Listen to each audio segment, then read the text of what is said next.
Before we jump into actually solving a system of equations with matrices, let's look back at those operations we could do for systems of equations that produce equivalent systems.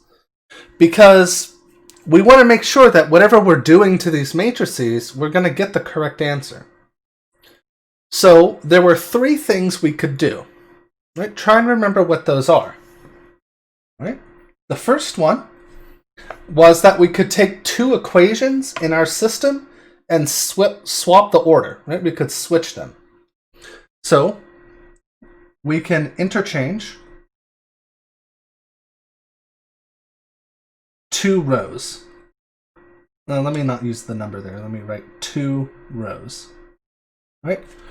So it's perfectly allowable to swap 2 rows in a matrix. Okay? Now we're going to have some notation for this. And an example of that notation is going to be something like R1 swap for, I don't know, R3 maybe. Right? That's just an example of what that notation would look like. Right? So here, remember I was saying in the last video that we're going to use R's to refer to the rows. So here we're allowed to swap row 1 with row 3. Or sorry, that's what this notation means. Okay. Another thing we were allowed to do is take an equation and multiply it by a non-zero number, right? Well, what does that mean in terms of a matrix? It means we can take a row and multiply it by a non-zero number. So we can multiply a row by a non-zero constant. All right, what would our notation for this be?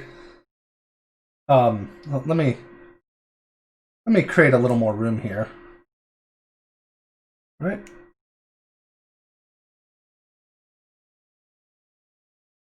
Yep.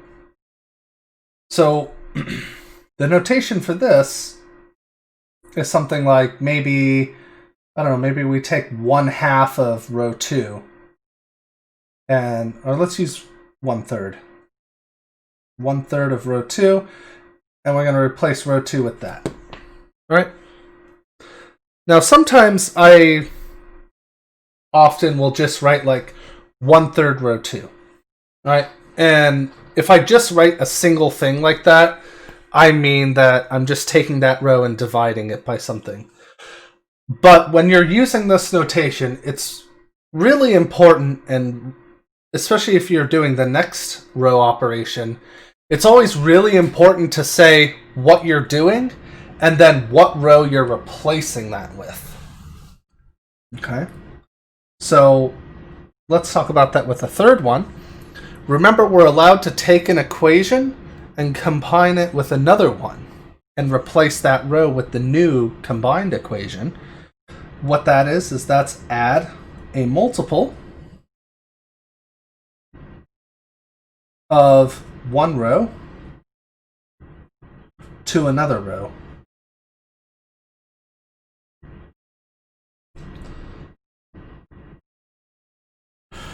Right? The notation for this, for example, could be something like, maybe we want to take row 2 and we want to subtract 3 copies of row 1, and we need to say what row we're replacing with this. So we say that goes to where row 2 was. So this arrow here is saying like, okay, do this operation and then put it here. All right. Okay, so now let's look at an actual example of this. So I'm going to pull up the matrix from the last example we did. Okay. And we're going to do all the row operations to this. All right. So those row operations, if you remember what we did, the goal was to basically make all of these 0. Okay, so we want to make 0. All right, and then everything on the diagonal of the matrix, of the coefficient matrix here, we want to make 1. Right? That's sort of the ideal situation. Okay? Now again, I want to point out sometimes this part will always be possible, making these 0. Making all of these 1 isn't always possible. So we'll explore that a bit more later. But this is kind of the general idea. So let me clean this up here so we can just work with this. Right? So what we're going to do is say, all right, let's start by making this entry right here, let's make it a 0. How can we do that? Well, we can take row 1, or let's say row 2, add row 1 to it, and replace row 2 with that. Okay? So I usually write some arrows here. Now, to take care of this, to do the arithmetic, I like writing these long arrows because we can do arithmetic underneath them. So what I'm going to do is I'm going to write down row 2. Okay, so -1, 3, -1, -3. And I'm going to write row 1 underneath it. So row 1 is 1, -4, 3, 5. Right, and we're adding these together. So we get 0, -1, 2, 2. Okay? So I put row 1 here, I put row 2 here, I added them. Now the result of this is going to be the new row 2. So row 1 stays the same. Row 2 is this new thing down here. Row 3 we haven't touched yet. Okay. Alright, so there's a start. Alright, now the next thing we need to do is we stick with this first column. Right? And we need to 0 out that 2. We need to make that go away. How can we do this? Well, we're going to take here, we're going to start with row 3, because that's what I want to change. And I'm going to subtract 2 copies of row 1 from it. Right? And that's going to be the new row 3. Okay? So how am I going to do this? Well, I'm going to write row 3 down here. Okay? Let me make sure that looks like a 4. All right. Now here I like to just add the numbers. So I'm going to take row 1 and I'm going to multiply it by -2. So -2 row 1 will give us -2, 8, -6, -10.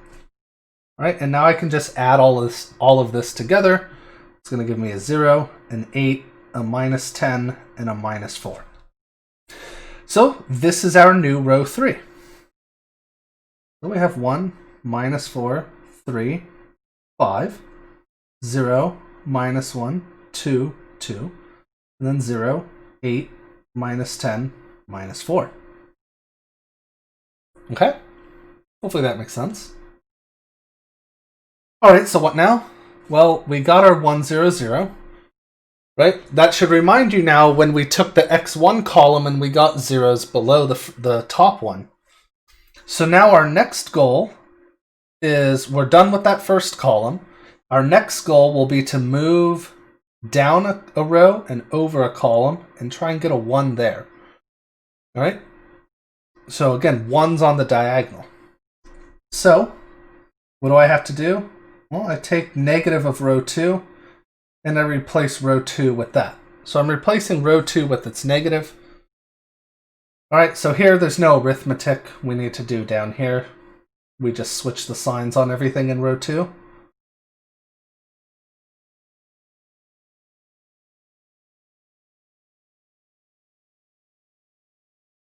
Okay.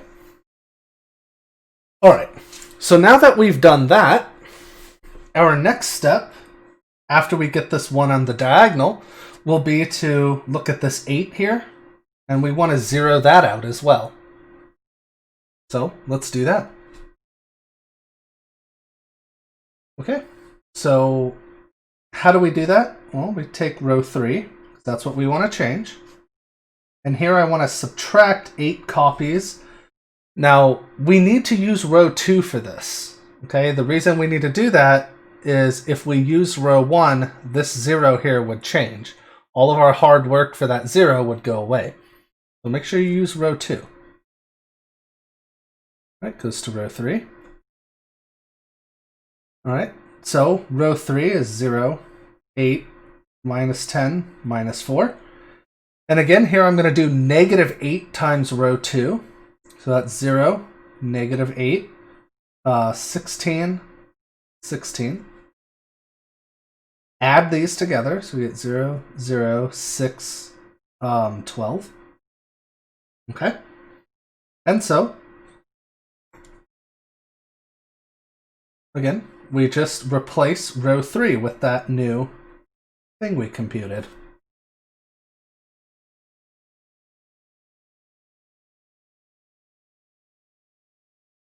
All right? So now we got all the zeros we wanted. We have these ones. The last thing we need to do is deal with this guy and make this a 1. Okay? How can we do that? Well, we can take 1/6 of row 3 and replace row 3 with that. Right? Again, we don't need to do any arithmetic down here for this one. Just divide everything by 6.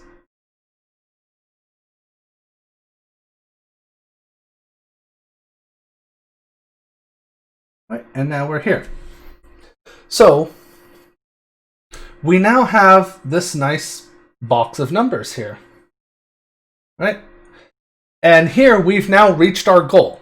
Right? We have all ones on the diagonal, and we have zeros below that diagonal, right? To the kind of bottom left of it. So how do we reinterpret this now? So we're going to take all of this. Now that we have the simplified form, now we're going to turn it back into our equations. Right, so this bottom one here says x3 equals 2. This one here says x2 minus 2x3 equals negative 2. And the first one says x1 minus 4x2 plus 3x3 equals 5. Right? And now we can start doing what we did before. Right? So this would give us x2 is 2x3 minus 2, which is 4 minus 2, right? Because we know x3 is 2, so that's 2. And this here tells us that x1 is 4x2 minus 3x3 plus 5. And we know that that's going to be 7. All right? Because this is going to be 8 minus 6 plus 5. Right? So, what this does is, it lets us kind of avoid writing out all the variables every time, all the equal signs and all that. It's maybe for a smaller system of equations like this, it's, it seems maybe a little pointless, I can admit. But when it comes to huge systems or complicated systems, this can be really helpful. All right? And this is how you'll program systems of equations into a computer, for example. And this is how it'll solve it. Right? So what we've done is a nice, simple algorithm. And if you think back to the Gauss-Jordan stuff, we'll tackle that with matrices coming up in the next few videos. But that's really the best way to do this, is to put it into this so-called Gauss-Jordan form. Right, so we'll leave it here, and we'll pick this up in the next video.